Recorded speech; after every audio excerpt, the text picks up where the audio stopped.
5 золотых правил написания имейлов на английском. Такие имейлы всегда будут получать ответ. Сколько раз вы отправляли имейлы и не получали никакого ответа? И это, безусловно, расстраивает. Возможно, вы даже иногда задумывались, читают ли вообще мои имейлы. К концу этого видео вы будете точно знать, как правильно составлять имейлы, которые требуют ответа. Более того, я с вами поделюсь малоизвестной техникой имейлов, которые не оставят ваши имейлы незамеченными. Оставайтесь со мной. Начнем? Правило номер 1. Начинайте с благодарности, либо об упоминании предыдущего взаимодействия. Такая тактика задает правильный тон имейлу, а также заставляет получателя почувствовать себя важным. Например, «Thank you for your continuous support» или «Following up on our previous correspondence». Правило номер 2. Четко излагайте свой запрос. Неопределенный вопрос не приведет вас к результатам, поэтому будьте конкретными и точными в своих вопросах. Правило 3.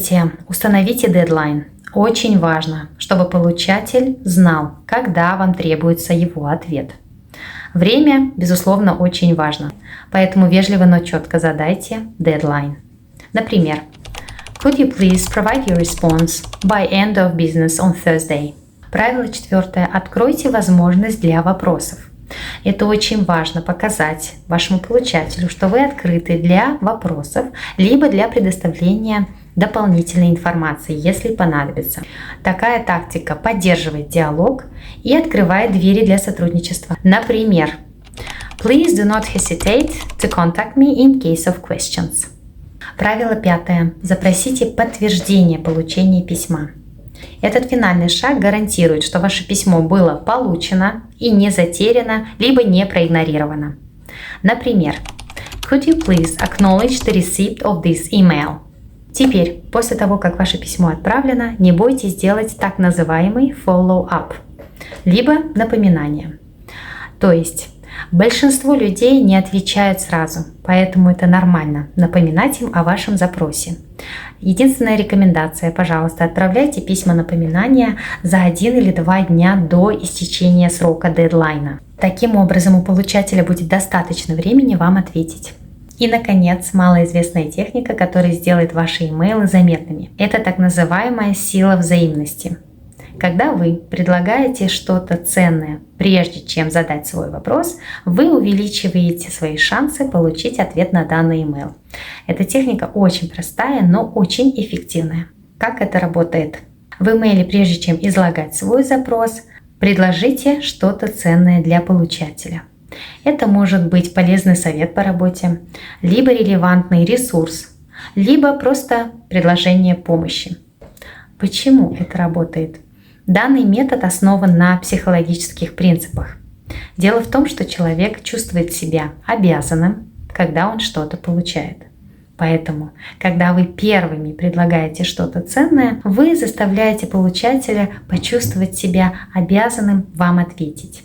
Например, вместо того, чтобы написать «Пожалуйста, предоставьте мне данный отчет к четвергу», можно написать «Я прикрепляю к данному имейлу ссылку на ресурс, который был мне очень полезен. Возможно, он поможет и вам. Не могли бы вы мне предоставить отчет к четвергу?» Чувствуете разницу? Вот и все.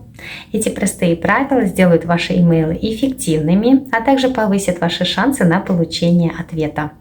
Теперь приступайте писать письма, которые принесут вам результаты. Привет!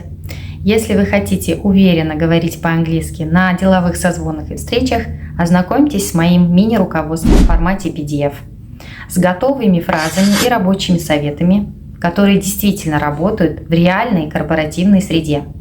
А если ты серьезно настроен улучшить свои навыки общения на английском, а также построить сильный профессиональный имидж, обязательно регистрируйся в листе ожидания моего предстоящего курса Business English Pro, который предназначен для неносителей, работающих в международных компаниях.